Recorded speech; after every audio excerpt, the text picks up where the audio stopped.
Hello, everybody. This is Jen from Scrapping Potion, and we're here with the final episode of Master Detective Graphic 45 mini album tutorial. That was a bit dramatic, but it's been a long haul. So, in the last episode, we did basically everything except for finish the back cover, which, no, we did finish the back cover. So now we have to glue everything together and put the charms on and put these pages in this book, which is easier said than done. I think I cut a lot of it out because the first one, yeah, I did. Yeah, that first one took about a good 10 minutes to get that sucker on there. And then there I did get it on. And basically, you're gonna see this 10 times, or no, just 2 times. I'm pretty sure I cut it out. You take that score tape off of each side. I tried glue, it didn't work, guys. Use score tape. Use very strong tape. And then you see me struggling here. You get that page on, straddled between there, and then you press it together as quickly as you can while it is as straight as possible. It's not the easiest thing to do, but it is possible. Another thing that I found is that some of the pages, most of the pages actually, I needed to take about an 1/8 inch off of that gusset, so that helped tremendously. So I just took my scissors and snipped a 1/16 off of each side, gave it a little bit of taper, and that did it for me. I got those pages in there.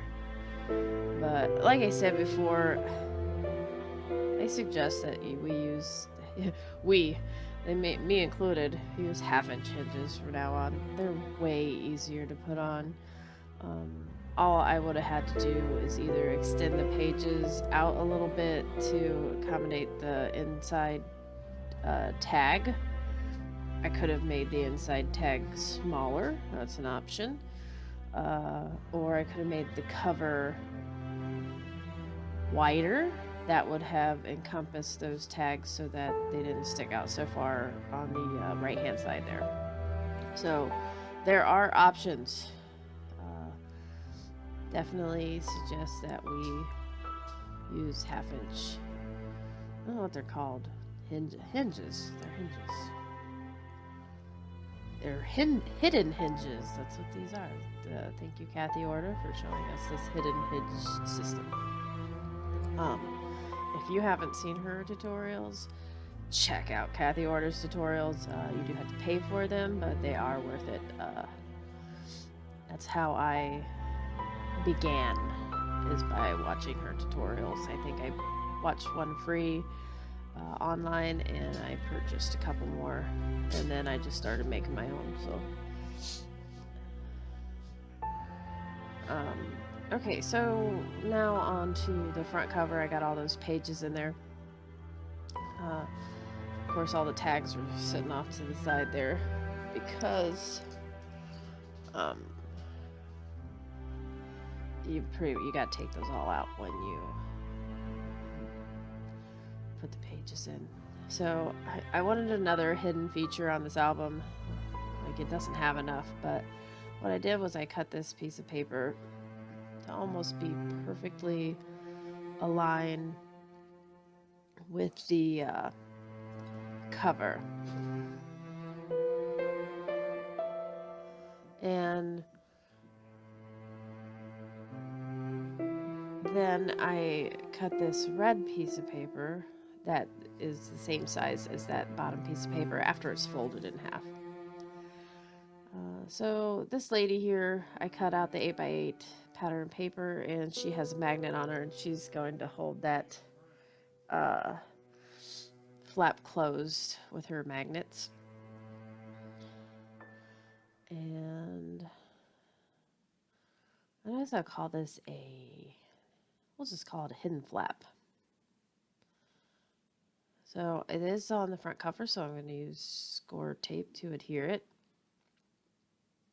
It's my work surface getting messier and messier as I progress. So I'm excited now because I'm almost done with this thing. So I'm not really worried about cleaning up, but it is getting in my way, as you can see. So just score tape all the way around the outside of that. And I did distress the outside of this paper with barn door Tim Holtz distressing.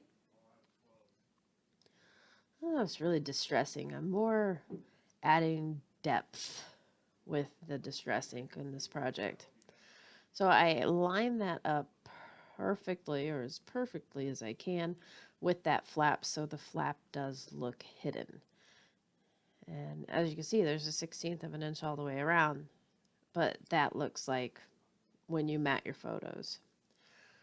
Okay, so I have this frame that I cut out from the 4x6 cutouts of the 12x12 paper pack. And you can see again that there's some spots taken out of it because of the what I cut out of it. And there's also, it's about a 1/4 inch too short in the 4-inch dimension. And that's okay, we'll just cover that up.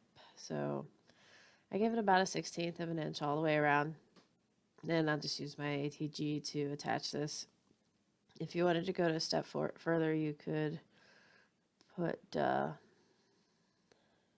multi-matte medium on all this stuff.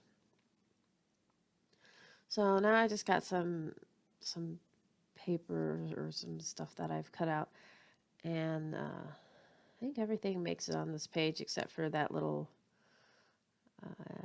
is it Lestrade guy.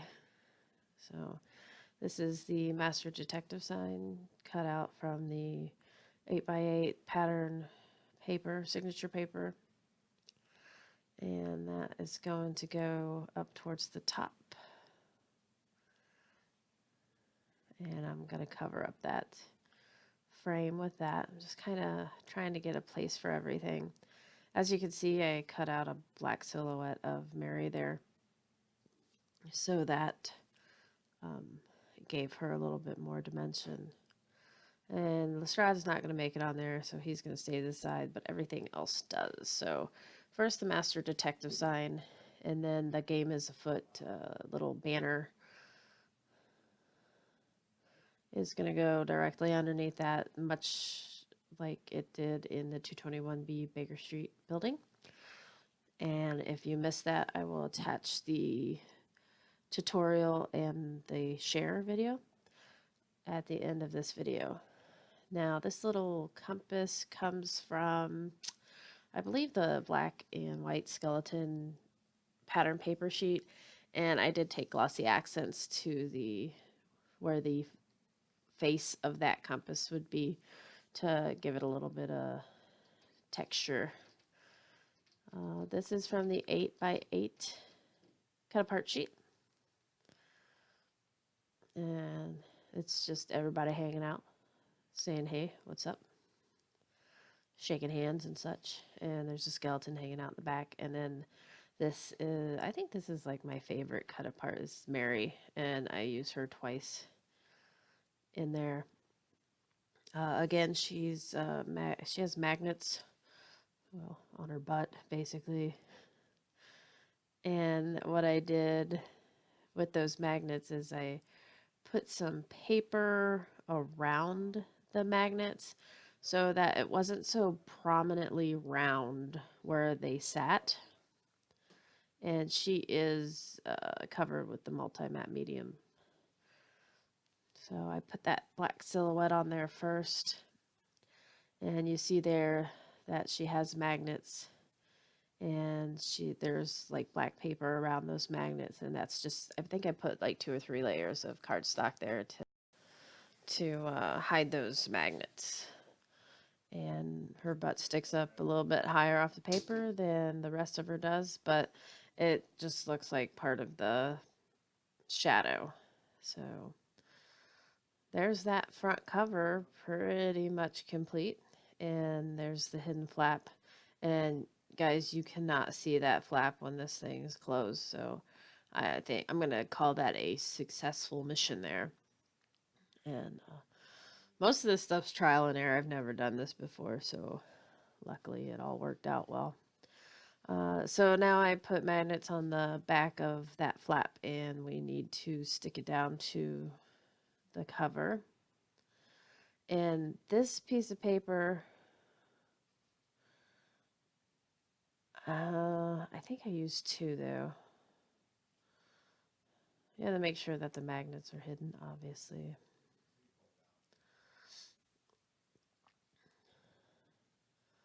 I'm almost out of 1/2-inch score tape. I had to get some more. That reminds me. Hey, you guys, I'm over 900 subscribers now, so thank you very much for that to my new subscribers and to my old subscribers that are still watching. I appreciate that. And I think you've heard it before. I'm going to have a 1,000 subscriber giveaway. So be on the lookout for that. I used barn door and black soot to distress this paper. And when you put this down, you have to really make sure that you don't go outside of the flap, because that would just totally ruin the effect. So that mat there is actually a 1/4 inch smaller than the paper, and it's just to assure that you can't see it. Now, I was going to do something similar to what I did on that green page where you put the slits in the pockets and then put those 8 little cards in there. But I decided that that magnet is strong enough that you don't have to do that. So I end up just throwing those cards in there and shutting that front flap, and it just stays shut with those cards laying loose in there. So it's, I don't know, I think it's a really neat element. So you see me playing with that ideas. I can just like there put them all in there and they don't go anywhere. It's amazing. Wow. Okay, shake it and everything. So that's that. That's the way that's going to stay. Exciting.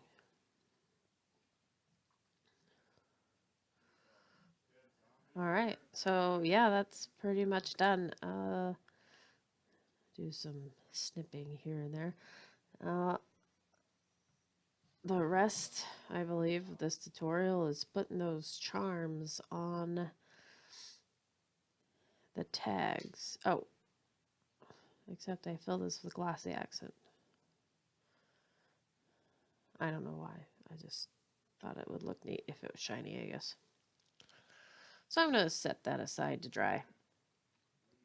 I let that dry for a full 8 hours. Okay, this is the fun part. This charm bracelet that I got from eBay, it was about 12 bucks. And it's sterling silver. Everything else I have is that antique bronze color. So I am going to attempt to turn this sterling silver into antique bronze. And I use several sources of medium to do that. First thing I do is unhook all the charms from the charm bracelet. Now, I would like to tell you that I bought, oh, what are those things called? They look like light bulbs, and they are for sewing safety pins. I can't remember what they're called. Something safety pins, but they have the little rounded bulb on the end of them instead of the loop-de-doo thing. And I bought those specifically intending to use those to attach these to tags. While I was making this mini album and the 221B Baker Street. I forgot all about them. So I do the hardest thing to get these things attached to the mini album, and that's use a piece of small chain, a jump ring, and a lobster hook, which you see all sitting like right there. And you'll see that later on when I'm attaching them. It's just a little overkill when I could have just used those safety pins. So, yeah, just lesson learned, if you have good intentions on using something, keep it in sight so you use it. So, okay, so I've pretty much dismantled this charm bracelet. All the stuff that I want to use off of it. It does have cute beads on it, so I'm going to throw it aside.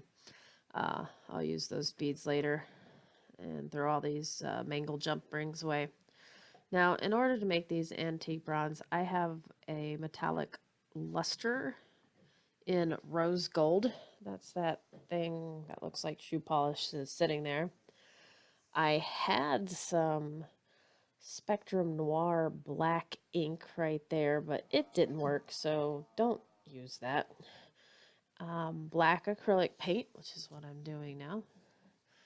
And I end up with some gold perfect pearls.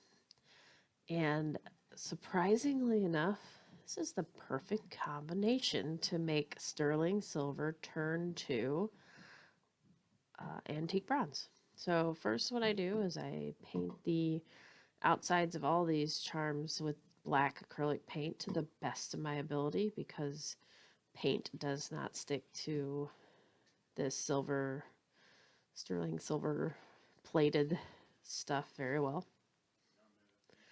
And I do manage to give it a nice cover. And then I do the same thing with that rose gold metallic luster, which, by the way, I got on sale regularly, like $12.99. I got it on sale for $2.49 at Pat Catan's. I was ecstatic. I have like 8 colors. I think it was just $2. So, anyways, and so yeah, after the acrylic paint dries, I flip them all over, I do some more acrylic paint, and then I paint them with the rose gold. After the rose gold is done, I take some gold perfect pearls and I use a brush, and I do the same thing to that. I just brush it on, and then I spritz it with some water to set the perfect pearls. And what else do I do? Hey, this is that ink that doesn't work. Don't do that. Okay. Alright, so after I put the black paint on there, I disappear for a minute. I'm not really sure where I go. I think I'm getting my perfect pearls.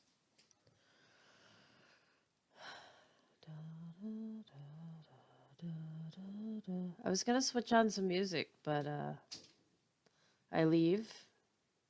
I disappear. And then I come back, so there really isn't much time for music. I'll turn the music on one more time for you at the end of this. I know you guys will miss it. Okay, so here, I've already put that luster gold, rose gold luster on it, and now I'm just taking, these charms are dry, and I'm taking a dry brush, just putting the tiniest bit of water on it, just so the powder sticks to the brush, and going over the charms with that.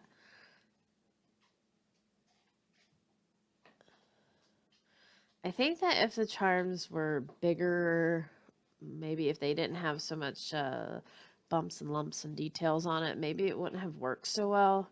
But for these charms, it worked really well. And I will try and do a close-up of them so you can see them. They look like they were supposed to be antique bronze. So this is a successful experiment. I don't know if I already said that. I just use these weird looking tweezers to flip them all over.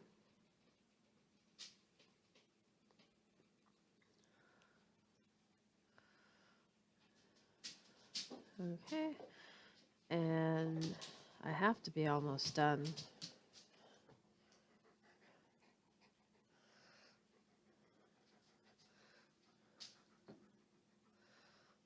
So I have a question for you guys, for those of you who've made it this far.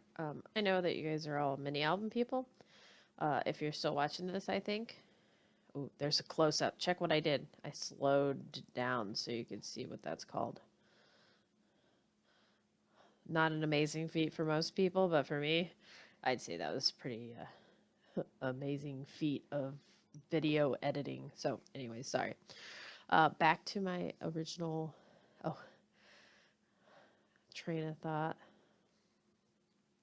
So, okay, so I took that chain and I looped it around, and then I took a jump ring and just like I did the spine of the book, basically. So, and then I'm just going to take each charm, put a lobster clasp on it, and then hook it on that chain instead of using the bulb safety pins that I bought.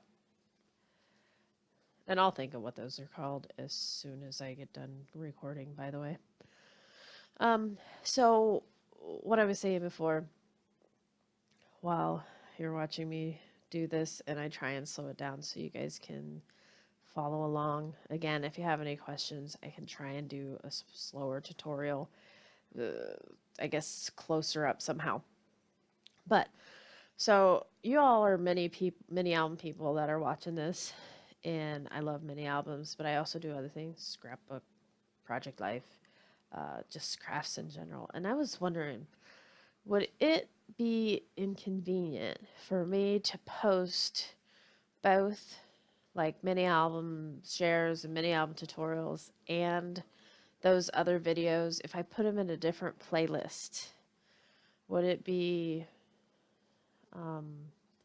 inconvenient? Like, would you not like it because you're getting updates for stuff that you're really not interested in? Like if you subscribe and get the I'm gonna call warnings, the things that tell you that I post videos. When I am recording, I can't think of words. You get updates that I posted a video if you choose so. And I was wondering if I posted Project Life videos, if that would be something that you wouldn't want because you're just interested in the mini albums. Because right now I'm kind of like, do I not post it at all? Do I post it on this channel and make new playlist? Or do I make a new channel and just do the scrapbooking stuff on that channel? So anyways, if you've made it this far in this tutorial series, just let me know. So now I'm kind of putting the book together. I'm adding all the tags back in, and I am clasping those charms to the sideway tags. The side tags, rather.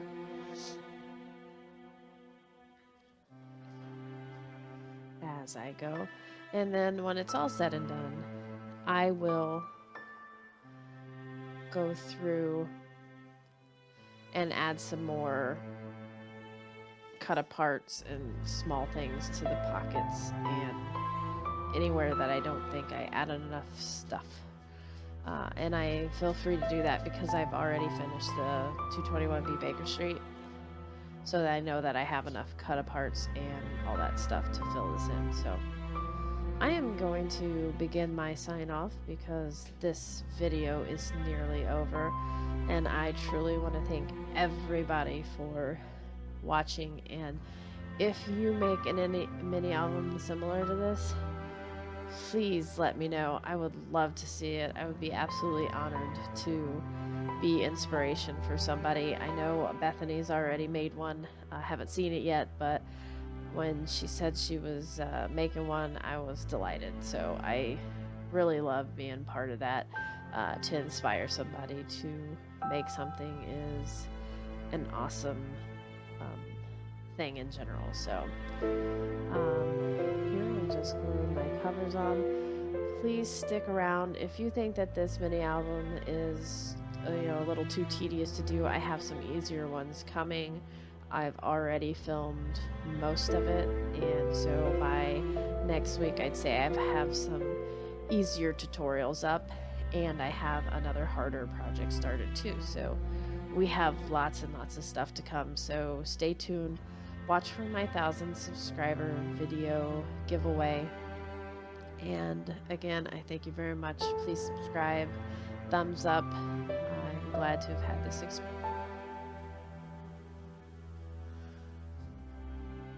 I'm going to play this song one more time for you, as I will not play this song for every video I do. I just thought it was seemingly appropriate for the subject matter at hand. So you guys are all great. Thank you very much.